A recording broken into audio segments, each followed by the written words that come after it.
3장 6절부터 보시겠습니다.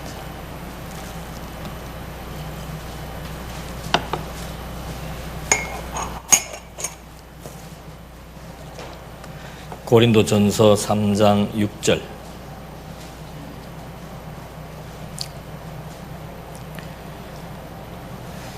나는 심었고 아볼로는 물을 주었으나 하나님께서는 자라게 하셨다. 오늘은 교회의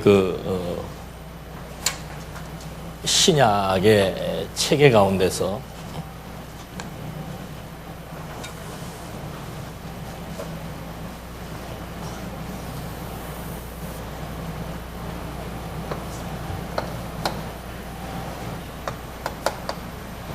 신약은 항상 구약에 근거해서 전개되고 있습니다. 그래서 우리가 사복음서를 통해서 교회의 기초가 놓아지고 그 교회의 기초는 마태복음 16장 16절의 말씀대로 주는 그리스도시고 살아계신 하나님의 아들, 이것이 교회의 기초입니다. 교회는 진리의 기둥과 터이기 때문에 그 진리가 대신 그리스도의 터 위에 교회가 세워지게 돼 있다. 그래서 사복음서에서는 일관되게 예수의 정체성을 우리한테 확립시켜주고 있습니다. 그분이 어떤 분인가? 그분이 왜 그리스도이며 하나님의 아들인가? 이걸 이제 확인했습니다. 그 다음에 이건 예수 자신이 증거를 하게 된 것이고, 이제 사도행전부터는 교회를 세워나가고 그 교회가 마지막 최후의 승리를 얻기까지 성령이 주체가 되어가지고 교회를 이제 섭리해 나가는 거죠. 그래서 이 예수께서 직접 교회의 기초가 되시는 틀을 닦아서 당신이 왜 그리스도이며 하나님의 아들인 것을 확정시켜 주었고, 그 다음에 약속대로 오순절날 성령이 와가지고 그건 이제 교회가 실제로 그리스도의 터 위에 세워진다 그랬습니다. 그것은 물론 여기 마태복음 16장 18절에서 예수님께서 베드로의 고백을 듣고 베드로가 한 고백대로 주는 그리스도시고 살아계신 하나님의 아들이라고 고백한 그 그리스도의 터 위에 예수님께서 교회를 세우겠다고 약속을 했습니다.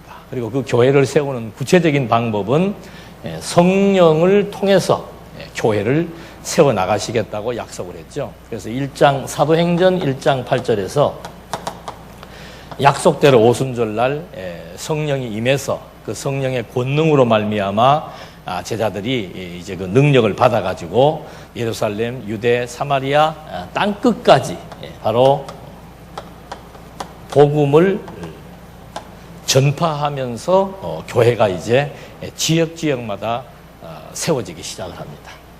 그래서 이 성령의 행적으로 교회가 세워졌고, 그 다음부터는 성령의 교훈입니다. 예수님의 행적을 통해서 교회의 기초, 초석이 바로 그리스도시며 하나님의 아들인 것을 증거해 주었다면은, 그 다음에는 성령의 행적으로 실제로 그리스도의 터 위에 복음을 전파하는 사역을 통해서 교회가 세워집니다. 그래서 이 사복음서라고 그러죠. 우리가 복음서.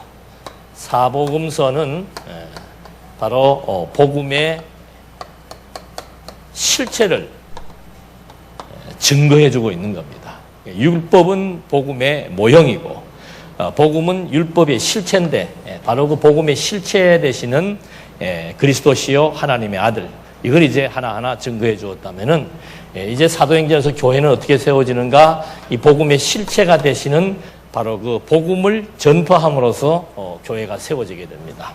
그 다음에 이제 성령께서 세워진 교회를 교훈을 합니다. 그래서 교훈하시는데 그 교훈을 통해서 교회가 양육된다 그랬습니다. 양육이라고 하는 것은 자라게 한다는 거죠. 잘 돌보아 가지고 자라게 한다. 세워진 교회를 잘 돌봐서 자라게 하는 겁니다. 이게 교회는 뭐 사람도 마찬가지고 교회도 마찬가지고 모든 생명이 있는 존재는 자람을 기초로 하고 있습니다. 그래서 이 교회도 생명이죠. 생명의 연합이죠. 교회란 뭔가 생명의 연합입니다. 그렇기 때문에 이 생명은 그리스도로 말미암아 주어진 생명이기 때문에 그 생명은 그리스도의 말씀에 의해서 반드시 잘 보살핌을 받고 말씀에 의해서 보살핌을 받고 잘 자라게 돼 있다. 이것이 이제 기본적인 신약의 체계에서 성령의 교훈으로 말미암아 양육되어지는 내용입니다. 이제 그 다음에 무장, 투쟁, 승리는 이제 다음 단원 때마다 하기로 하고 오늘은 이 양육에 대해서 이제 설명을 하도록 하겠습니다. 그래서 이 교회가 이미 이 구약 성경에서 아담에게 하나님께서 이렇게 교회 세울 것을 언약을 했지요. 그래서 아담에게 생육하고 번성. 생육이라고 하는 것도 잘 자라고 번성, 울창하게 잘 자라는 것을 의미하는 겁니다. 그러니까 이미 그리스도께서 이 실체적인 교회를 세우실 것에 대해서 아담에게 하나님께서 언약하신 대로 아담의 씨로 말미암아 생육하고 번창을 하고 그 다음에 땅을 정복하고 그리고 다스릴 것이 이제 아담에게 약속이 되었는데 신약의 이 교회는 바로 그리스도로 말미암아 그리스도의 씨, 그리스도의 생명으로 생육번성하고 그리스도의 말씀으로 땅 끝까지 정복해 들어가고 그리스도의 권세로 말미암아 다스림을 받는 이 교회가 이제 태동하게 되는 겁니다. 태동된 교회가 이제 그리스도의 터 위에 이렇게 세워진 교회가 이게 잘 이제 보살핌을 받아서 자라도록 역사를 한다. 그 주체가 바로 뭔가 하면은 성령이죠, 성령. 그래서 읽어드린 그 본문의 그 요절의 말씀도 그겁니다. 나는 심었고 나는 바울이죠. 바울은 복음을 이렇게 전파하면서 뭐 심었다고 표현을 하고 있고 또 아볼로는 그 세워진 교회에 복음을 잘 가르쳐서 이렇게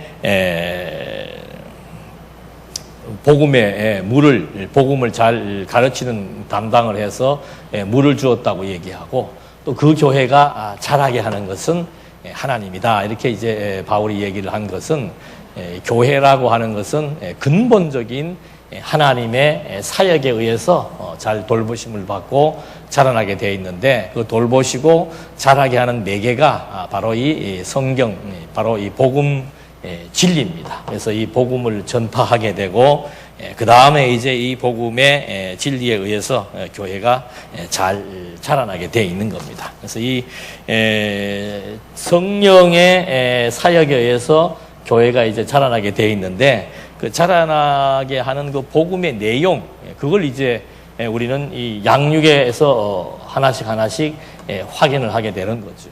그러니까 양육을 하는 여기는 복음을 전파하고 여기는 복음의 실체가 드러났고 그 다음에 그 복음의 실체인 그리스도의 터 위에 복음이 전파되어져서 교회가 세워지고 세워진 그 교회가 이제 복음에 의해서 잘 자라나게 되어 있습니다. 전파되는 그 복음의 내용이 이제 첫 번째가 칭의의 복음이고 두 번째가 건덕의 복음이고 세 번째가 은혜의 복음이다. 칭의의 복음이라고 하는 것은 한마디로 말하면은 하나님의 선택적 사역입니다. 그러니까 로마서의 내용은 선택과 유기에 대한 내용들을 아주 잘 구술을 해나가면서 바로 하나님의 의가 나타났는데 그 의는 누구한테 나타나는가? 아무한테나 나타나는 게 아니에요.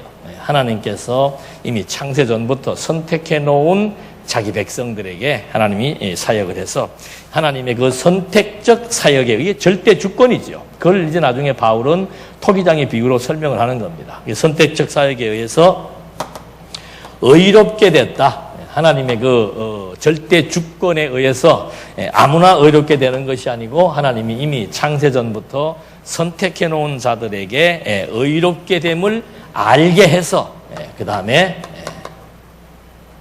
자라게 하신다. 그러니까 교회가 자라는 것에 대한 첫 번째 내용은 뭔가 하면은 하나님께서 선택한 자들에게 하나님의 의가 나타나서 바로 새로운 생명을 주셨다는 사실. 그걸 이제 깨달음으로 말미암아 점점 하나님을 중심으로 하나님에 대한 가치를 발견하고 하나님을 중심으로 성장하게 된다는 겁니다.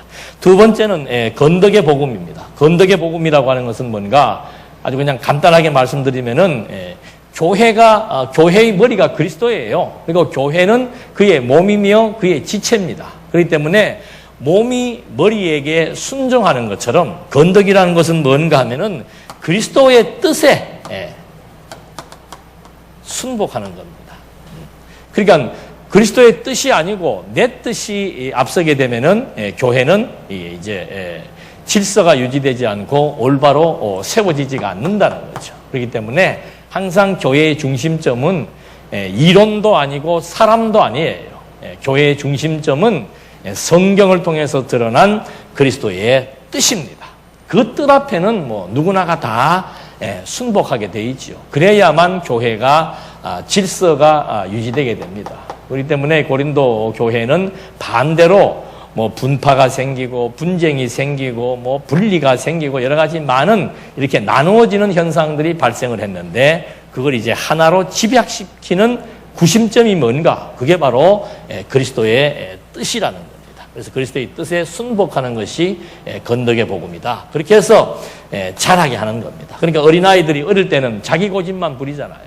근데 나이가 들어서도 고집을 부리는 건 병이에요. 그래서 이 잘한다는 것은 뭔가 하면은 내 뜻대로 하려고 했던 나의 생각과 사상들이 점점 이제는 그리스도의 뜻에 순복하며 그리스도의 사상을 중심으로 모든 그 이치를 판단하고 생각하고 분별하는 것. 이게 이제 그리스도의 뜻에 순복해서 바로 건덕의 복음으로 자라나는 것을 의미합니다.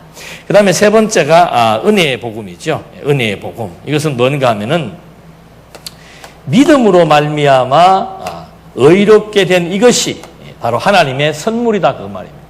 그러니까 이것은 우리가 이 선물을 받기 위해서 의가 되는 선물을 받기 위해서 노력하고 어떤 공로를 세워야 되고 대가를 지불하는 것이 아니고 이건 바로 그냥 하나님의 선물, 하나님의 은혜라 이 말이죠. 그걸 깨닫게 되어져서 점점 자라게 된다라고 하는 것.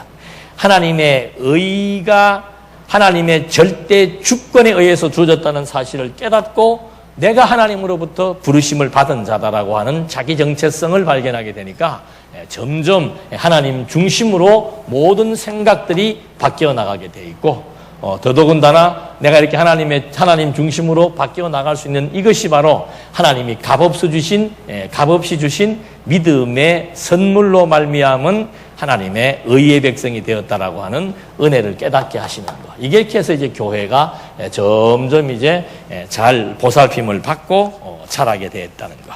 이게 이제 오늘 이제 전개하여 나갈 이 교회 양육에 대한 내용들입니다. 그래서 교회 양육에 대한 내용인데 이제 여기서 대충 얘기를 했습니다만은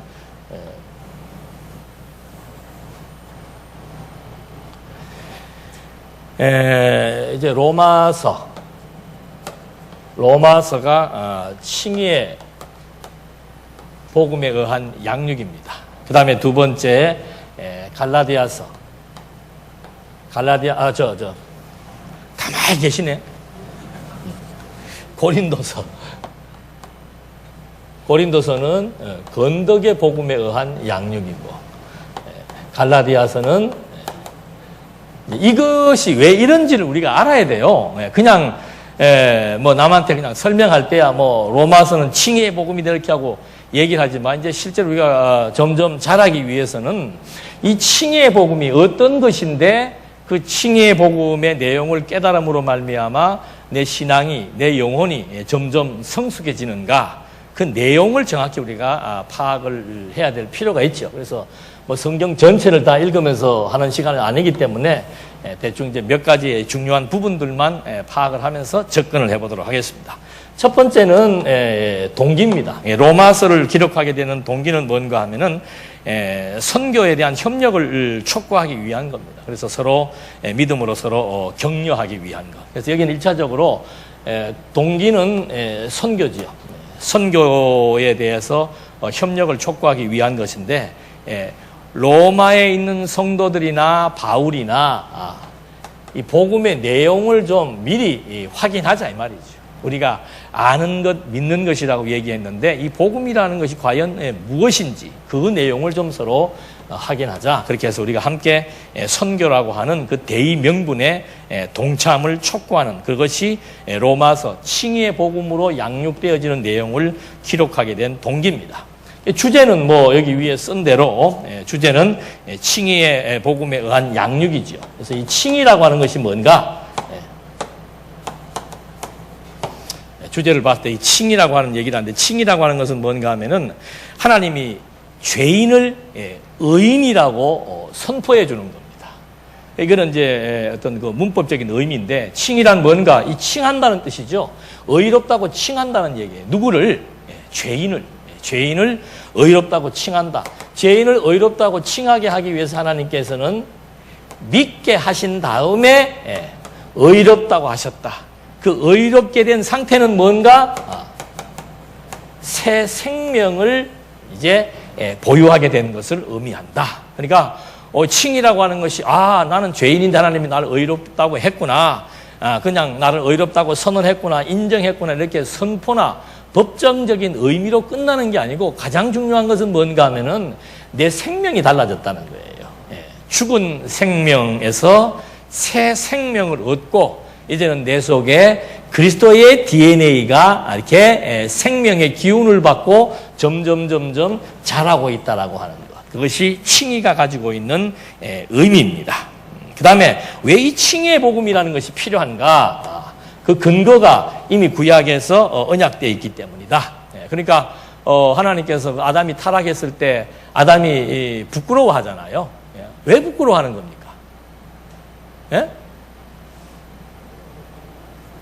타락하기 이전에도 옷을 벗었어요, 안 벗었어요? 벗었죠. 근데 타락하고 나서는 왜 옷 벗은 걸 부끄러워하는 거예요? 그게 분리현상입니다. 분리현상. 아담에게서 하와가 만들어졌잖아요. 그때 하와를 바라보면서 아담이 뭐라고 그랬어요? 내 뼈 중에 뼈요, 살 중에 살이다. 그 말은 뭘 의미하는 겁니까? 아담과 하와는 한 몸이다. 일체다, 이 말입니다.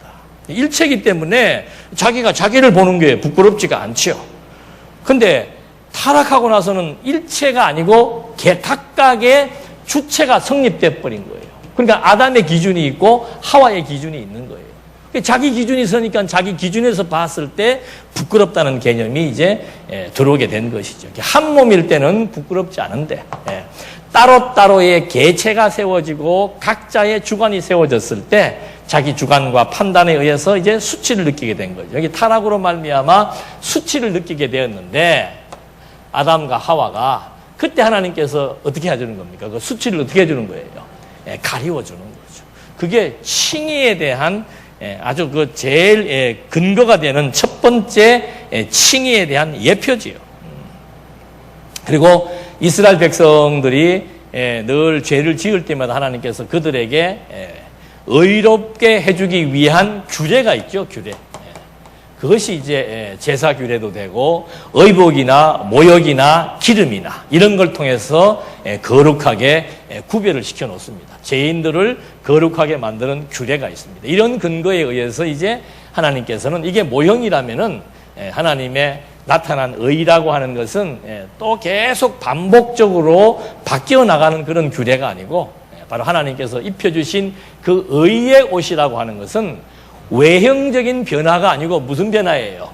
생명의 변화라 이 말입니다. 그러니까 죽은 생명이 산 생명이 되었고, 죄인의 생명이 의인의 생명으로 되었다. 그 생명의 핵심이 바로 뭔가? 그게 바로 그리스도의 생명이다. 이걸 우리는 뭐 중생이라고 얘기를 하죠. 그래서 뭐 믿음으로 말미암아 믿음으로 믿음에 이르게 했다라고 하는 그런 말의 의미가 바로 뭔가 하면은 내가 의인이 될 것에 대한 것을 믿게 해 주어서 믿고 나서는 그 의인에게 새로운 생명으로 살게 하시는, 이것이 이제 하나님의 복음이라고 얘기를 하는 겁니다. 그래서 여기 나와 있는 요절에 보면은 요절도 참 기가 막히게 나와 있죠.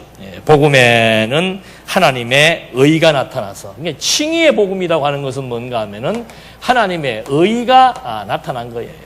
그 하나님의 의가 나타났다는 것은 뭔가? 의가 나타나서 믿음에서 믿음에 이르게 한다. 다시 말하면은 예수가 하나님의 아들 그리스도이심을 믿게 해서 그 다음에 믿게 한 다음에 의롭다함을 얻게 해준다 이 말입니다. 이게 믿게 해서 의롭다함을 얻게 해주고 새 생명을 주시는 것, 그것이 복음에 나타난 하나님의 의라고 요절 말씀에서 말하고 있는 겁니다. 그래서 이 목적은 뭔가 하면은 믿음의 칭의로 말미암아, 내가 어떻게 됐다는 거예요.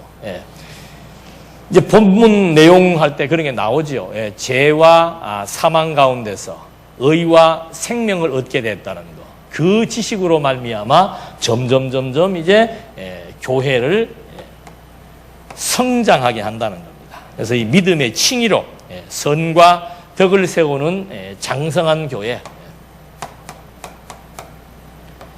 내가 의롭다함을 입어서 새 생명이 되었다는 그 사실로 말미암아 점점 하나님 기쁘신 뜻을 추구하면서, 그게 영적 예배지요. 그 다음에 점점 하나님의 뜻을 중심으로 질서가 세워지는 장성한 교회, 이것이 칭의의 복음에 대한 목적입니다. 그 다음에 이제 내용 개요지요. 로마서는 어떤 식으로 내용이 구성되어 있는가? 제일 먼저 나와 있는 것이 뭐예요? 서론이죠. 서론에서 복음에 대한 정의를 말해주고 있습니다. 복음에 대한 정의. 근데 이 참 특히 서신서 모든 성경이 다 그렇겠습니다만은 이 도입에서부터 벌써 이 칭의의 복음에 대한 내용을 사도 바울은 밝혀주고 있는 겁니다. 그래서 먼저 거기도 보니까 로마서 1장 1절로 3절 말씀에 그게 나와요. 바울이 사도로 택정함을 입은 이유는 바로 뭔가 하면은 무엇을 위해서? 복음을 위해서. 1장 1절에 첫 로마에 있는 성도들에게 그 인사말을 쓰는데, 내가 사도가 된 것은 무엇을 위해서다? 바로 이 칭의의 복음을 위해서 내가 사도가 되었다. 그리고 이 복음이라고 하는 것은 어떤 성격이 있는가 하면은, 이미 이 복음은 아들에 관해서 구약 성경에 미리 다 약속한 것이다. 나는 복음을 위해서 부르심을 받았고, 내가 전파하는 이 칭의의 복음은 그냥 어떤 근거 없이 주어지는 것이 아니고 이미 구약 성경에 다 약속된 것이다. 그리고 그래서 이 복음의 주체는 바로 누군가? 나타난 하나님의 의, 이게 바로 복음의 주체죠. 그 주체는 누구인가? 그걸 3절, 4절에서 말하고 있는 겁니다. 이 복음의 주체는 누구인가? 그는 바로 육신으로는 뭐예요? 다윗의 혈통을 타고 와야 됩니다. 이게 구약에 약속된 내용이에요. 그 다음에 성령의 사역으로는 뭐예요? 성령이 어떤 사역을 한 겁니까? 하나님의 의로 나타나신 예수에게 성령이 하시는 핵심적인 사역이 뭐예요? 그를 죽음에서 부활하게 하신 거죠. 그러니까 구약의 약속된 근거에 의해서는 다윗의 혈통으로 오셨고, 성령의 사역으로는 죽음에서 부활하사 하나님의 아들로 인정되었다는 거죠. 그래서 바로 이 복음의 주체, 하나님의 의로 나타난 복음의 주체는 왜 그가 그리스도이며 하나님의 아들인가? 육신으로는 다윗의 혈통으로 왔다. 즉 기름 부음 받은 다윗의 혈통으로 왔기 때문에 그리스도이고, 성령의 사역에 의해서 죽음에서 부활함으로 말미암아 하나님의 아들로 인정되었기 때문에 그는 바로 복음의 주체이신 하나님의 아들 그리스도가 명백하다라고 하는 말을 이 정의에서 밝혀주고 있는 겁니다. 그 다음에 이 정의 다음에 이제 나타나는 것이 이제 본론인데, 본론의 첫 번째가 뭔가 하면은 타락한 인간의 불의예요. 타락한 인간의 불의. 그러니까 이 인간의 불의함을 여기서 말해주고 있는데, 인간의 불의함에서 말하려고 하는 핵심이 뭐예요? 핵심이 3장 10절에 보면은 기록된 바 누가 없다. 의인은 없다는 거예요. 하나도 없다는 겁니다. 그러니까 의인이 하나도 없다는 말은 다른 말로 하면은 모든 인간은 무엇이다? 죄인이다. 그걸 이제 먼저 밝혀주려고 하는 겁니다. 죄인이기 때문에 이 죄인에게 필요한 것이 바로 하나님의 의가 나타나야 된다는 거죠. 로마서는 굉장히 논리적입니다. 먼저는 자기가 증거할 복음에 대한 정의를 밝혀주고, 그 다음에는 이 복음에 대한 내용을 전개해 나가는 데 있어서 하나님의 의를 드러내기 위해서 필요한 전제가 뭔가? 세상의 의인은 한 사람도 없다는 겁니다. 전부 다가 죄인이다. 죄인이기 때문에 그 죄인인 것을 규정해 주는 것이 바로 뭔가 하면은 율법이다 이 말이죠. 그러니까 율법의 용도는 뭔가 하면은 세상에 의인이 한 사람도 없다. 율법을 지켜서 의인 될 사람이 한 사람도 없으므로 율법 아래서 모든 인간은 다 죄인이라고 하는 사실을 알게 해주는 겁니다. 그래서 이 죄의 싹은 바로 뭐다? 심판이다. 이걸 이제 타락한 인간의 불의함의 내용 속에서 바울이 밝혀주고 있는 겁니다. 그렇다면 이렇게 이제 타락한 인간의 불의가 죄인, 율법으로 말미암아 죄인 되게 되었고 죄인임을 알게 되었고 죄의 싹은 사망이라고 하는 심판을 받게 되었다는 거죠. 희망이 없다는 거죠. 근데 거기에서 이제 뭐가 나타나는 겁니까? 하나님의 의가 나타나게 된다는 것을 본론에서 바울이 얘기해 주고 있는 겁니다. 그래서 하나님의 의가 뭔가, 이 내용은 율법과 상관없이 하나님의 의가 나타났다는 말을 3장 21절과 2절에서 말하고 있습니다. 3장 20절까지의 내용이 타락한 인간의 불의한 내용을 설명해 주었는데, 그 다음에 하나님의 의가 나타났다라고 하는 21절로부터 무슨 말을 해주는가 하면은, 율법과 하나님의 의는 뭔가? 율법이 요구하는 죄와 사망과 상관없는 것이 바로 하나님의 의라고 명제를 밝혀주고 있는 겁니다. 그러면 그 율법과 상관없이 나타난 하나님의 의는 바로 뭔가? 첫째는 그 실현 방법입니다. 어떻게 실현해 나가시는가? 율법과 상관없이 나타난 하나님의 의는 어떻게 실현되는가? 예수 그리스도를 뭐함으로? 믿음으로. 여러분, 이거는 뭐 집에 가서 개론책이나 이렇게 보시면서 성경을 보면 다 나와 있습니다. 3장 22절에 율법과 상관없이 나타난 하나님의 의의 실현은 어떻게 실현되는가? 그리스도의 구속을 믿게 해서 실현되는 하나님의 의다. 두 번째는 그 성질은 뭔가? 그리스도의 은혜로 말미암은 그리스도의 은혜로 말미암은 선물이다. 그러니까 실현은 그리스도의 구속을 믿게 한 것이고, 성질은 그리스도의 은혜로 말미암은 선물. 선물은 뭐 돈으로 주고 받는 게 아니잖아요. 그냥 값없이 거저주는 게 선물이잖아요. 그래서 이 성질이라고 하는 것은 바로 은혜성인데, 갈라디아서가 이제 요 은혜성에 대한 것들을 아주 부각시켜서 자세하게 설명하고 있습니다. 그 다음에 세 번째는 뭔가 하면은 그 결과입니다. 결과. 그리스도를 믿고 그 믿음은 그리스도께서 거저주시는 하나님의 은혜다. 믿게 해서 결국은 의가 되게 하시는 것까지는 말해 주었는데, 그 다음에 그 결과는 바로 뭔가 하면은 그리스도를 믿게 그리스도의 은혜, 그 다음에는 그리스도 안에 있는 자들에게는 무엇이 없다. 여기는 뭐예요?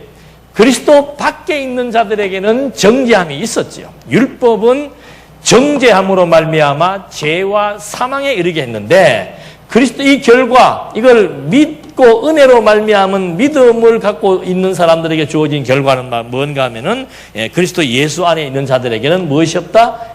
정죄함이 없다. 그래서 요 내용을 한번 지난 제가 사도행전 할 때도 말씀을 드렸는데, 이게 바로 무슨 말인가 하면은 율법은 모든 인간이 죄인이라는 사실을 깨닫고 드러내 줍니다. 그런 다음에 사망에 이르는 정죄를 하는 거죠. 이게 심판이죠, 심판. 사망에 처하도록 율법은 말하는 겁니다. 율법의 용도가 그거예요. 죄인인 것을 드러내게 하고, 죄인 되게 하고, 죄인인 것을 드러내게 한 다음에 사망에 이르는 심판을 하는 것인데, 이제 그리스도로 말미암아 나타난 의, 그건 우리가 이제 복음이라고 얘기를 하죠. 이 복음은 뭔가 하면은 말 그대로 죄인을 어떻게 한 거예요? 칭의, 의인되게 한 겁니다. 의인이라고 하는 것은 그냥 법정적인 선포뿐만이 아니고, 의인이라고 하는 것은 사망에서 생명을 얻은 것을 말하는 거죠. 그러니까 자, 여기서 말하는 대로 이 하나님의 의의 결과는 바로 뭔가? 이제 여기로부터 어떻게 됐다는 거예요? 벗어났다. 그 말을 결코 무엇이 없다? 정죄함이 없다 이 말입니다.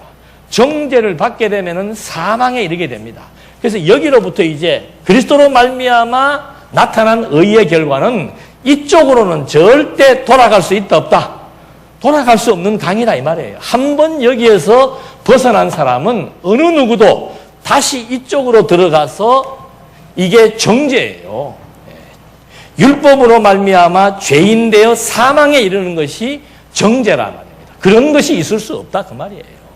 근데 이 말을 잘못 해석을 해가지고 자꾸 무슨 누가 도둑질을 해도 정죄함이 없다 그래서 내가 너 도둑질 왜 하냐고 말도 못하는 그런 걸 의미하는 게 아닙니다. 이거는 이 상태, 정죄의 상태에서 하나님의 의로 말미암아 사죄의 은총을 받아서 의인이 되어 생명에 이르는 것을 의미한다. 그래서 이 하나님의 의라고 하는 것은 한 번 여기에서 벗어나게 되면은 다시는 일로 돌아갈 수 없는 그 말을 결코 정죄함이 없다라고 하는 말로 바울이 얘기하고 있는 거죠. 요즘도 국가의 원수도 그렇고, 그걸 소시오패스라 그러는데 그 소시오패스의 특징이 뭔가 하면은 본인이 잘못을 모른다는 거 아니에요. 그거 참 희한하죠. 우리는 예를 들어서 남의 것 탐이 나서 남의 것 이렇게 막 가지고만 싶고 훔치고 싶은 마음만 들어도 여기 어떻게 해요? 심장이 벌떡벌떡 뛰는데 소시오패스 이런 사람들은 그거에 없는 거예요. 잘못을 저질러 놓고도 나는 그때 한번 한번 그 법정에서 그 재판 받는 거 한번 보러 갔죠. 우리 교회 경매 넘어가고 이래서 법원을 한 거의 2년을 왔다 갔다 해서 내가 재판 많이 구경했어요. 봤더니 판사가 참 재밌게 재판을 해요. 도둑놈이 잡힌 거예요. 당신 그 집에 왜 들어갔어? 그렇게 뭐라고 그랬어요? 우리는 왜 들어갔어? 그럼 벌써 이 심장이 떨려서 말을 못 하는데 왜 들어갔어? 그러니까는 문이 열려서 들어갔대요. 그 판사가 문이 열렸다고 들어가냐 했더니 문이 열려서 궁금해서 들어가 봤대. 근데 방에는 왜 들어갔어? 그러니까는 아무리 불러도 방에 대답이 없더래요. 그래서 사람이 있나 없나 보러 들어갔대요. 그러면 이러면 그냥 나와야지 왜 거기 있는 물건을 가져왔냐 그랬더니 그냥 그 다음에는 묵비권을 행사하더라. 그 말은 뭔가 너 왜 들어갔어? 그러면 벌써 정상적인 사람들은 어떻게 해요? 아이고 나는 도둑놈입니다라고 고백을 해야 되는데 그 고백을 할 줄 모르는 거예요. 그래서 이 율법이라고 하는 것은 죄로 드러나게 하기 위해서 죄인의 싹은 사망이라고 하는 사실을 확실하고 명료하게 규정해주는 그런 용도가 있는 거죠. 하나님의 의라고 하는 것은 뭔가 여기로부터 완전히 벗어나게 해서 어느 누구도 나를 다시 율법으로 말미암아 정죄함 받아 사망에 이르게 할 수 있는 그런 고난을 가진 인간은 한 사람도 없다. 왜? 만물의 주관자이신 주체이신 그리스도가 나를 한번 이 하나님의 의의 결과로 말미암아 바로 새 생명을 얻게 했기 때문이다. 그러면 이 하나님의 의의 네 번째 기초는 뭔가? 그 기초는 바로 하나님께서 하시고자 하시는 자를 긍휼히 여기시고 토기장의 비유를 통해서 말해주고 있는 거예요. 이걸 우리는 선택적 사역이라고 얘기하는 거죠. 하나님이 하시고자 하시는 자를 긍휼히 여기시고 하나님이 또 긍휼히 여기기 싫은 자를 긍휼히 여기지 않는 것. 그게 이 하나님의 의의 기초라는 겁니다. 그러니까 모두가 다 의의 주체가 되는 그리스도로 말미암아 주어지는 것을 우리가 확인할 수 있는 겁니다. 그리스도의 구속을 믿게 하고 그리스도의 은혜로 말미암아 주어진 것이고 그리스도로 말미암아 정죄함이 없도록 만들어주는 것이고 그리스도께서 선택적으로 사역을 해서 당신의 절대 주권으로 이 의를 덧입도록 섭리해 나가시는 것. 그래서 마지막 이제 결론이 바로 뭔가 하면은 이렇게 하나님의 의를 깨닫고 하나님의 의를 덧입은 자들이 어떻게 생활을 하는가. 그게 이제 신령한 예배의 생활이죠. 신령한 예배의 생활. 그러니까 신령한 예배의 생활은 변화된 생명으로 살아가는 게 신령한 예배의 생활입니다. 변화된 생명으로 살아간다는 것이 뭔가? 변화된 생명의 그 씨는 그리스도예요. 그리스도의 생명의 기운으로 변화가 되었기 때문에 그리스도의 사상, 그리스도의 뜻, 그리스도의 공로, 그리스도의 사랑 이런 것을 깨닫고 점점점 그리스도화 되어지는 역사. 이것이 신령한 예배의 생활이죠. 그러니까 로마서 12장에서도 바로 신령한 예배의 생활은 뭔가? 뜻 분별이라고요. 누구의 뜻을 분별하는가? 이제 내 속에 이렇게 역동적으로 움직이고 있는 그리스도의 생명의 기운에 의해서 바뀌어버린 사상을 의미하는 겁니다. 그래서 그리스도의 뜻을 중심으로 살아가는 이것이 바로 예배의 생활이다. 그래서 이것을 우리는 복음의 하나의 그 명제로 얘기한다면 복음의 원리다. 그래서 로마서하고 사도행전하고 중복이 되는 내용들이 많습니다. 로마서에서도 믿음으로 말미암아 하나님의 의가 주어졌다고 얘기하고, 갈라디아서에서도 믿음으로 말미암아 하나님의 의가 주어졌다고 얘기를 하고 있어요. 그래서 로마서는 복음의 원리를 설명하고 있는 것으로 우리가 확인을 해볼 수 있고, 갈라디아서는 뭔가 하면은 복음의 속성이에요. 믿음으로 말미암아 주어진 하나님의 의, 이건 바로 하나님의 은혜다. 이걸 이제 강조하는 복음의 속성에 대한 내용으로 우리가 확인해 볼 수 있고, 그 다음에 나오는 이 고린도서는 이제 복음에 대한 실제지요. 그러니까 신령한 예배 생활을 마지막에 얘기해 놓고는 그 신령한 예배 생활과 연결된 것이 고린도서예요. 그러니까 고린도 신령한 예배 생활이 우리 하나님의 의로 나타나신 그리스도의 뜻을 분별하는 거라고 그랬잖아요. 그러면 건덕의 생활은 뭐라고 그랬습니까? 그리스도의 뜻에 순복하는 것이 건덕 생활이에요. 그래서 이 고린도서에 대한 이제 그 똑같이 한번 뭐 동기, 주제 이런 걸 한번 살펴보겠습니다. 고린도서의 동기는 교회가 분파가 생기고 이제 여러 가지 많은 그 어려움들이 생기게 되었습니다. 그래서 주 예수의 이름으로 너희를 권한다. 바울이 그런 말을 많이 해요.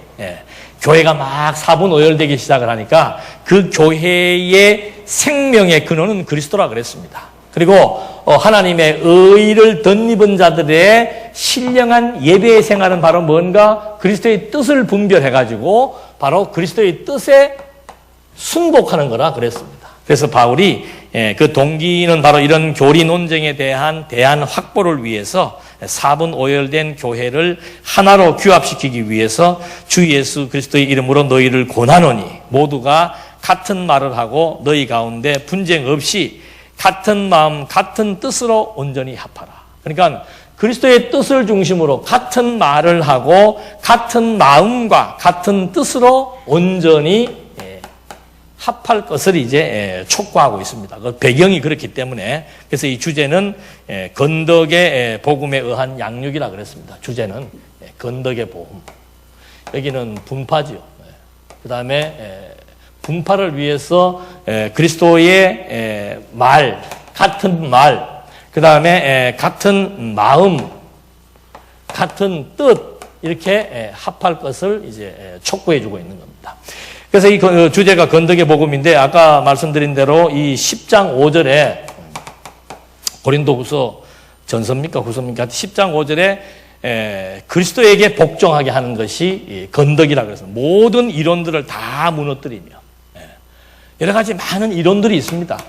그런 여러 가지 잡다한 이론들, 변명들 다 무너뜨리고 하나님을 아는 것을, 하나님 아는 것을 대적하여 높아진 것을 다 무너뜨려라. 하나님이 절대 지식인데 그 하나님의 절대 지식보다 능가하려고 하는 지식들이 있다면은 또 그 하나님의 생각을 능가하려고 하는 자기 생각이 있다면은 그런 것들을 다 사로잡아 가지고 그리스도에게 뭐하라? 복종케라. 이것이 건덕입니다. 건덕. 그러니까 건덕 그러면 한 가지만 생각하면 돼요. 자꾸 건덕 그러면 개념상 어려울 수가 있는데 건덕이란 뭔가 그리스도의 뜻에 순복하는 것이 건덕입니다. 도덕은 뭔가 인간의 뜻에 인간의 생각에 맞추는 것이 도덕입니다. 그러나 건덕은 뭔가 교회의 머리 대신 그리스도의 뜻에 맞추는 것이 건덕이다. 그 근거는 바로 어디가 있는가? 이 지금 분열의 반대가 단합, 일치 이런 거예요. 그러니까 처음부터 교회는 분열이 아니고 뭐였어요? 이거 근거가. 아담과 하와가 뭐라고 했습니까? 한 몸이라 그런 거예요.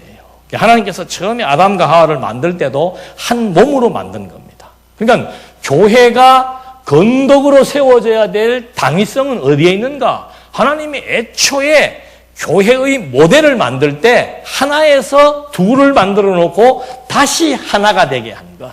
이것이 바로 교회의 비밀이라고 말하고 있는 겁니다. 그래서 요절은 뭔가 하면은 1장 8절에 있는 대로 지금은 이렇게 많은 어지러움이 있고 분파와 분열이 있지만 하나님께서 끝까지 견고하게 하실 것이다. 견고하게 되는 것은 그리스도 중심으로 단합이 될 때 견고해지는 거죠. 그 견고하게 될 것을 약속하는 것이 요절입니다. 목적은 뭔가? 복음적 체계로 단합을 이루어내는 겁니다. 복음적 체계라고 하는 것은 뭔가? 그리스도를 중심으로 그리스도의 뜻에 순복해서 이렇게 단합과 일치와 화해와 협력을 생산해내는 것. 이것이 바로 복음적 체계로 단합을 이루는 것이다. 그 다음에 이제 그 내용은 어떻게 전개되고 있는가? 첫 번째는 단합, 일치, 화해가 나와 있는데 분파에서 단합, 이게 첫 번째 단원입니다. 두 번째는 분열에서 일치. 다 이 나눌 분자예요. 나누어질 분자. 분열에서 일치. 세 번째는 분쟁에서 화해. 반대 개념입니다. 화해. 네 번째는 뭔가 하면은 분리해서 협력이에요. 내가 써봐도 무슨 말인지 모르겠네. 분리해서 협력. 그러니까 이 중심점에 이제 바로 그리스도가 있다는 거죠. 그리스도의 뜻을 이해하지 못하고 교회가 무엇인지를 이해하지 못하면은 전부 자기 주장과 자기 편의 중심으로 생각을 할 수밖에 없습니다. 그래서 여기 지금 제일 처음에 나온 것이 분파인데 그 분파가 된 것은 뭐 여러 가지가 있죠. 네 사람이 이 교회에 등장을 하니까 서로가 이렇게 파벌이 생기는 그런 경우도 있고, 근데 인간 세계는 어쩔 수가 없어요. 그러니까 가장 중요한 것은 뭔가 하면은 사람 위에 있는 그리스도를 잘 발견하게 되면은 그 사람을 따르지 않게 된다는. 근데 사람이 참 어리석은 것이 뭔가 하면은 종교가 그래서 무서운 거예요. 종교에 지도자가 있지 않습니까? 그 종교 지도자를 자꾸 신적 대리인이 아니라고 얘기를 해도 그냥 그 사람을 신적 대리인처럼 여기는 거예요. 그리고 그 사람의 말이 마치 진리로만 생각을, 아무리 엉터리 소리를 하고 거짓말을 해도 진리라고 믿는다니까요. 그래서 교회가 이렇게 분파가 생기는 거예요. 사람 중심으로 모이기 시작하고 사람 중심으로 따를 수가 있죠. 아니, 사람이야 4명이 있든 10명이 있든 다 각각의 개성이 있고 개성의 스타일이 있고 은사가 있습니다. 똑같은 내용을 가르쳐도 그걸 설명하는 방식은 다른 거예요. 어떤 사람은 그것이 내게 더 쉽게 다가올 수도 있고 저 사람이 더 좋게 다가올 수도 있고, 그거는 뭐 나쁘다고 말할 필요는 없습니다. 그러나 중요한 것은 뭔가 그 사람 너머에 계시는 그리스도를 알지 못하고 자꾸 사람 중심으로 편향된, 마치 그 사람이 진리인 것처럼 그 사람이 신의 대리자인 것처럼 신격화해서 사람을 의존하게 되는, 이것이 고린도 교회의 첫 번째 분파의 원인이 된 겁니다. 그래서 바울이나 게바나 아볼로나 전부 다 누구의 것이다? 너희의 것이라고 말해주고 있는 겁니다. 그리고 그 다음에 너희는 누구의 것이다? 이 그림만 하나 이해하시면 됩니다. 여기 지금 각 분파가 생겼어요. 근데 이 생긴 이것이 결국은 누구를 위한 것인가 하면 다 너희, 성도들을 위한 것이다. 너희는 누구를 위한 것인가? 그리스도를 위한 것이고, 그리스도는 하나님을 위한 것이다. 그러니까 여기 나타난 현상적인 것 때문에 사분오열되지 마라 이 말입니다. 결국은 전부 하나님에게 종속되어 있고 하나님을 드러내기 위한 도구와 수단에 불과한 것이기 때문에 그것으로 인해서 분파를 일으키지 말라라고 바울이 촉구해 주는 겁니다. 그래서 이 분열에 대한 대안은 3장 22절, 23절의 말씀에 나와 있는 대로 모든 것이 하나님의 것임을 말해주고 있는 겁니다. 하나님의 것이라야 하나가 되는 거죠. 두 번째는 뭔가 하면은 일치예요. 일치. 분열하기 시작, 나누어지기 시작한 거죠. 여기는 이제 분열, 나누어지기 시작을 했는데, 나누어진 것은 뭔가 하면은 교리적인 논쟁 때문에 자꾸 나누어지기 시작하는 거예요. 혼인을 해야 되냐, 안 해야 되냐, 혼인을 해야 된다는 사람, 안 해야 된다는 사람, 해도 되고 안 된다는 사람, 반드시 세파가 있어요. 그 다음에 또 하나는 우상제물, 먹어야 되냐, 말아야 되냐, 먹어도 되고 안 먹어도 되고, 이제 그러니까 헷갈리는 거예요. 그런 걸로 자꾸 이제 이렇게 분파가 생기기 시작을 하고.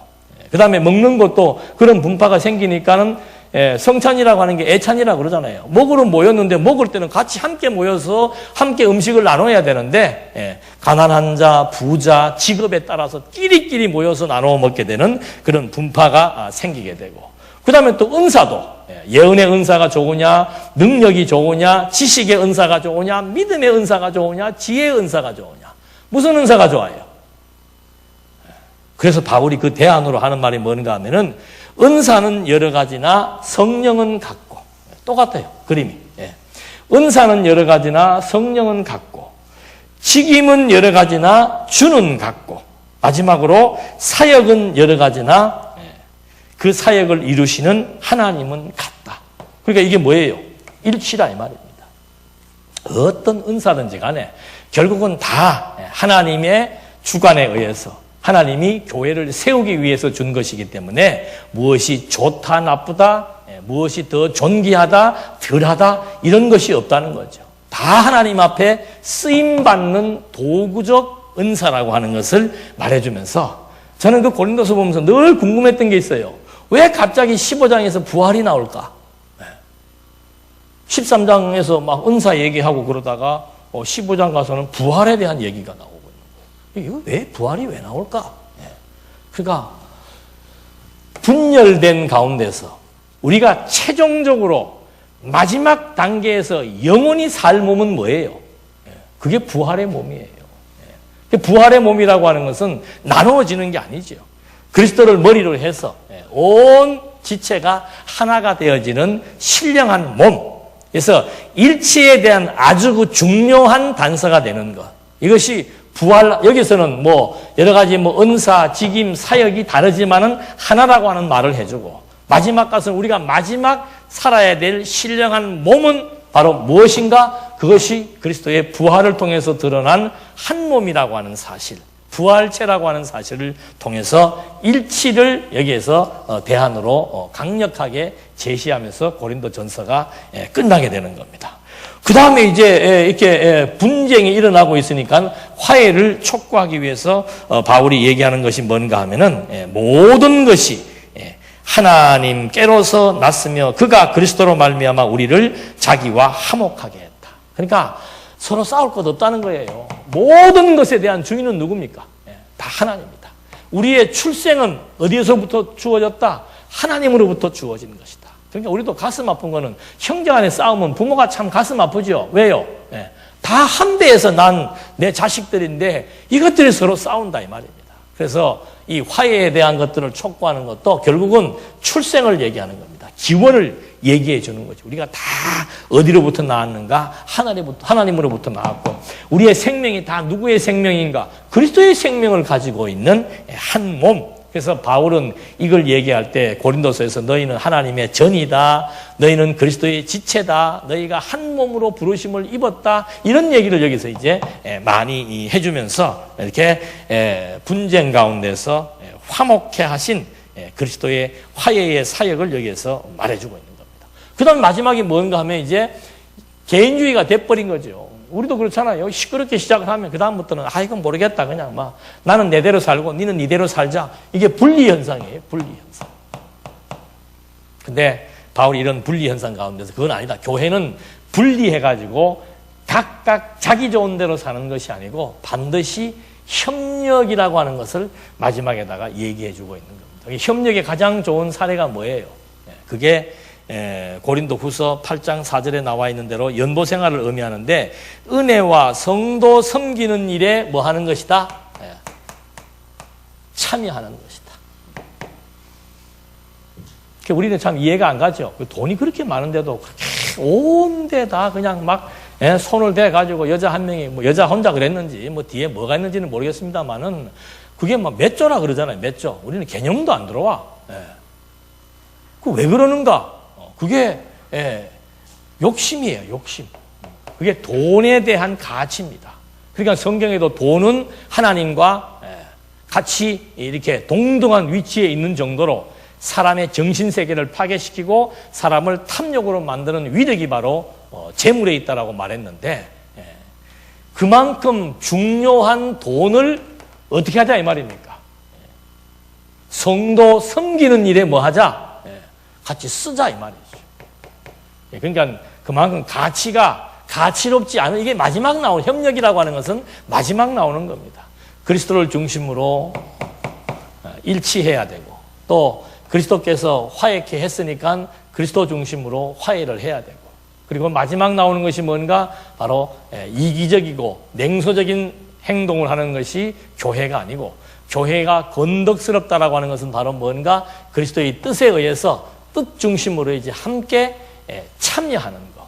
이것이 이제 마지막 연보 생활을 통해서 협력을 말해주고 있는 겁니다. 그러면서 13장, 고린도서 13장 5절에서는 바울이 이런 모든 말들에 대한 결론적인 말로서 무슨 말을 하는가 하면은, 너희가 믿음 안에 있는가? 너희 자신을 시험하고, 시험한다는 것은 평가하는 거예요. 내가 정말 믿음이 있는 사람인지 아닌지를 한번 평가해보고, 너희 자신을 뭐 해라?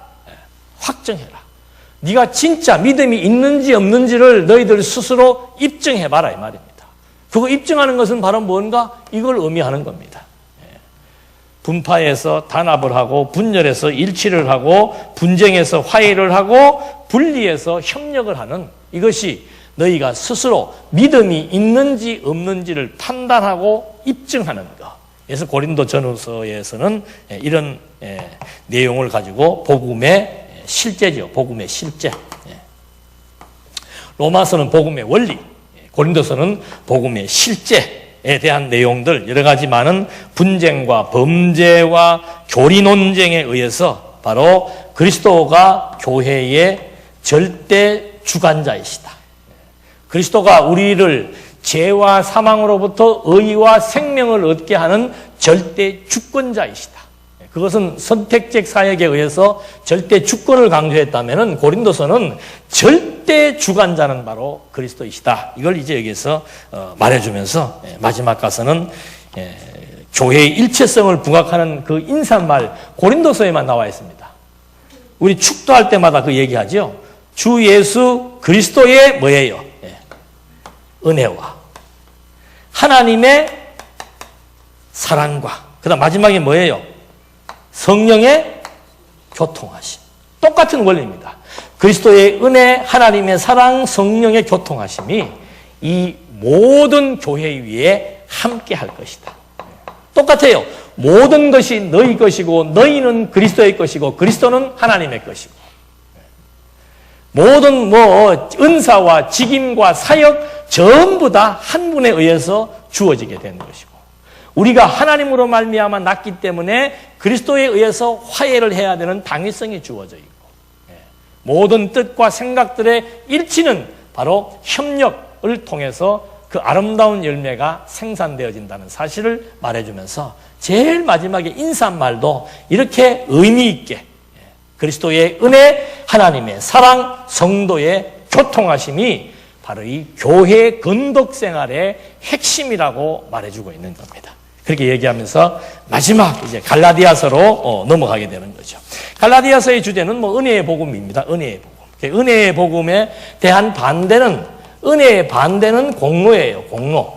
그래서 이 동기가 유대주의자들, 율법적 공로를 주장하고 있는 유대주의자들. 그리고 이 사람들이 율법을 자꾸 지키려고 하는 것이 할례, 절기 이런 거예요. 그래서 그런 것들을 타파하게 하고, 오직 하나님의 이렇게 인간의 공로나 인간의 노력에 의해서 하나님의 의가 주어진 것이 아니고 진짜로 하나님의 은혜의 선물이라고 하는 사실을 밝혀주려고 하는 겁니다. 그래서 그 주제가 인간의 공로가 배제된 무조건적인 선물, 은혜의 복음에 의한 양육이다. 그 근거는 뭔가? 하나님이 노아에게 뭘 주신 거예요? 은혜를 주셔서 노아를 의인이라고 칭해준 사건에 근거할 수 있습니다. 하나님이 아브라함도 마찬가지예요. 할례를 행하기 이전에 아브라함에게 믿음을 주어서 아브라함을 은혜로 부르시고 복을 준 것, 이런 것들이 이제 은혜에 대한 근거가 되는 겁니다. 그래서 여기 나와 있는 요절 역시도 2장 16절 말씀인데, 요약을 하면 율법의 행위로는 어떤 육체도 의롭다함을 얻을 수 없다. 율법을 지켜서 인간의 노력이나 공로에 의해서 이 의를 획득할 수가 없다. 의라고 하는 것은 뭐라고 그랬습니까? 바로 생명을 의미하는 겁니다. 그러니까 내가 어떻게 해서, 그러니까 나중에 예수님에게도 그 부자 청년이 와가지고 어떻게 하면 내가 영생을 얻을 수 있습니까? 그 말은 뭐예요? 내가 영생을 뭐 돈으로 살 수 있습니다. 아니면 영생을 얻기 위한 방법이 뭡니까? 그걸 묻는 거잖아요. 예수님이 하시는 말씀이 그 어떤 것으로도 안 된다 이 말입니다. 이 생명을 얻는 것은 하나님의 선택적 사역에 의한 하나님의 은혜로 말미암아 값없이 주어지는 것이지 거기에 요마만큼의 인간의 행위나 공로가 부과될 수 없음을 말해주고 있는 겁니다. 그래서 이 목적은 뭔가 하면은 율법적 공로주의로부터 신앙을 지키는 겁니다.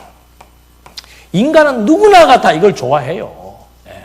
공로, 업적, 내가 어떻게 세웠는데, 어떻게 지켰는데, 어떻게 이루었는데. 그래서 그 시편 기자 솔로몬이 솔로몬은 시편에서 몇 개 쓰지도 않았어요. 근데 그 대표적인 시가 뭔가?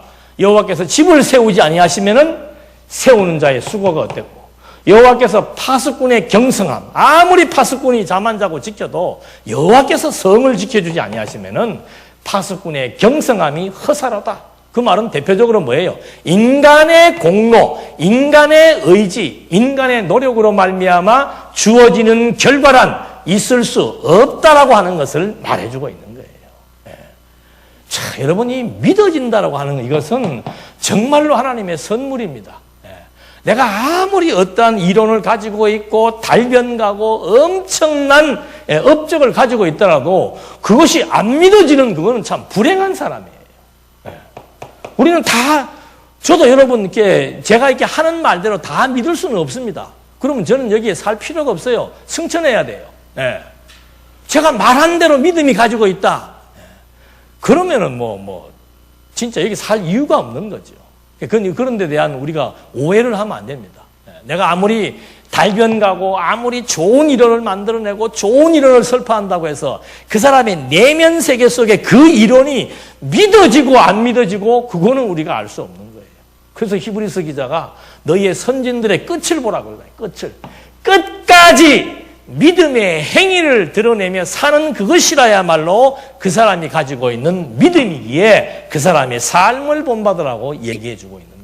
그러니까 믿음이라고 하는 건 내면화된 것들이 밖으로 표출되는 것, 이것까지가 다 되는 것이 은혜의 선물로 주어지는 것이기 때문에 인간의 공로를 내세운다는 것, 어떤 기득권을 내세운다라고 하는 것, 내 것이라고 소유권을 주장하는 것, 이거는 있을 수 없는 얘기죠. 그래서 이 갈라디아서에서는 그런 얘기를 해주는 겁니다. 그것이 하나님의 이 의가 하나님의 은혜라고 하는 사실을 지금 증거하기 위해서 바울은 첫째는 복음에 대한 변증을 하는 겁니다. 내가 전파하는 이 복음은 그리스도의 계시로 말미암아 주어졌기 때문에 절대적이다, 이 말을 하는 겁니다. 뭘 설명하려고?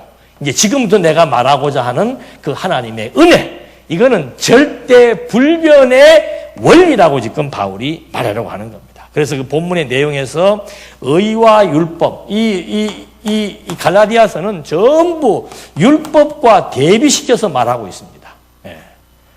로마서는 하나님의 의와 대비시켜서 설명을 하고 있는데 갈라디아서는 율법과 대비시켜서 말하고 있는 거예요. 의가 되는 것이 율법의 행위로는 의롭다함을 얻을 수 없다. 두 번째, 성령을 받는 것이 우리가 율법의 행위로 말미암아 성령을 받는 것이 아니고 하나님의 은혜로 말미암아 성령을 받게 되는 것이다. 약속을 받는 것이 율법의 행위로 말미암아 약속을 받는 게 아니고 아브라함이 할례를 행하기 이전에 할례라고 하는 행동을 하기 이전에 하나님은 이미 아브라함은 하나님으로부터 복을 받은 것이다. 약속을 받은 것이다. 네 번째, 아들이 믿음과 율법의 관계. 율법은 죄를 드러내게 하는 것이지만은 믿음은 하나님이 주시는 것이다. 그래서 로마서에서 복음에는 하나님의 의가 나타나서 믿음으로 믿음에 이르게 한다라고 하는 그 믿음은 하나님이 주시는 선물이다. 그래서 우리도 그래요. 그게 안 믿어지는 거 아니에요. 예? 아무리 이런 얘기 해봤던들 정말로 교회의 중심이 그리스도라고 하는 사실이 안 믿어지니까 자꾸 뭐가 살아나는 거예요. 예.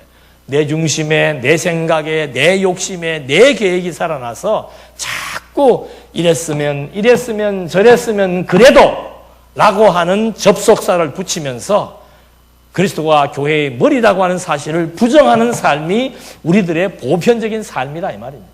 우리가 속으면 안 돼요. 예. 자꾸 자기를 판단해봐야 돼요. 측정해봐야 돼요. 내가 정말 믿음이 있는지 아닌지에 대해서 거짓 믿음인지 아니면은 진솔한 믿음인지를 자꾸 판단하고 측정해서 그 믿음에 대해서 입증할 수 있는 그 믿음의 행위를 갖고 모든 것을 판단한다고 야고보 기자가 말한 대로 그런 과정들에 대한 설명, 믿음이라고 하는 것도 하나님의 선물이다. 율법은 죄를 드러내지만 믿음은 바로 우리들로 하여금 의롭게 해준다라고 합니다. 그 다음에 아들. 이 아들 되는 것도 이건 뭐 너무도 쉬운 얘기죠. 아들 되는 게 아들이 선택하는 게 아니잖아요. 내가 아들이 되기 위해서 어떤 노력을 했기 때문에 아들 되는 게 아니고 그냥 아들의 선택권이 없이 아들은 누가 만드는 거예요? 부모가 자식을 생산해내는 것처럼 결정해내는 것처럼 바로 아들이 되는 이것도 인간의 행위나 노력으로 말미암아 아들이라고 하는 자격이 얻어지는 것이 아니고 일방적인 하나님의 은혜라고 하는 사실을 여기에서 말해주고 있는 겁니다. 그래서 이렇게 복음에 대한 변증을 율법을 중심으로 해서 의와 성령과 약속과 믿음과 아들의 관계를 설명해주고 그 다음 마지막 나오는 것이 뭔가 하면은 생활에 대한 권계와 교훈입니다. 그러니까 이런 걸 이제 통해서 우리가 뭘 얻은 겁니까? 자유를 얻은 거죠. 무엇으로부터? 이 죄와 사망으로부터 자유를 얻었다 이 말입니다. 그러나 이 주신 자유를 육체의 노예로 만들어서는 안 된다는 거죠. 모든 여기로부터 자유함을 얻었다는 것은 이 자유는 다시 하나님의 의와 생명에 종속된 그리스도의 뜻에 순복된 삶을 의미한다고 말하고 있습니다. 그래서 갈라디아서는 유사한 로마서와 유사한 내용이지만은 바로 복음의 속성을 얘기해주고 있고 그리스도의 절대 은총을 말해주고 있는 겁니다. 로마서는 그리스도의 절대 주권을 말해주고 있고 고린도서는 그리스도가 절대 주관한다는 사실을 밝혀주고 있고 갈라디아서는 바로 은혜라고 하는 것이 바로 그리스도의 절대 은총이라고 하는 것을 말해주면서 이제 마지막에 이 규례를 따라 사는 자들과 갈라디아서 마지막 부분에 나옵니다. 이 규례를 따라, 이 규례라고 하는 것은 뭐예요?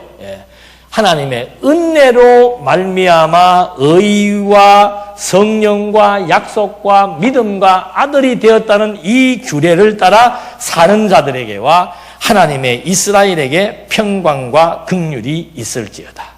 그러면서 마지막 인사말은 주 예수 그리스도의 은혜가 너희 영에 있을지어다. 우리의 영혼에 각인될 것을 바울이 말하면서 교회가 양육된다라고 하는 것은 철저하게 그리스도의 절대 주권, 그리스도의 절대 주관, 그리스도의 절대 은총을 통해서 정말 점점점 그리스도를 깨달아 나가는 지식이 우리들의 영혼을 아주 잘 보살피고 건강하게 자라게 해서 나중에는 더욱더 굳건한 교회로 이제 무장시켜 나가는 것. 그 내용이 이제 다음 시간에 전개될 내용입니다. 기도하시겠습니다. 은혜와 사랑이 풍성하신 하나님 아버지, 우리에게 정말 지상의 교회를 세우셨고 이 교회의 한 멤버가 되게 해주셨고 또 우리들로 하여금 죄와 사망 가운데서 의와 생명을 얻게 하셔서 그리스도의 지체를 삼아주신 것에 대해 다시 한번 감사의 말씀을 드립니다. 우리 모두의 생각과 마음이 정말 그리스도의 뜻에 순복할 수 있게 해주시고 정말 하나님의 의가 믿어지게 해주셔서 모든 것을 그리스도 중심으로 판단하고 해석하고 의지하며 살아갈 수 있도록 인도해 주시옵소서. 예수님의 이름으로 기도드립니다. 아멘.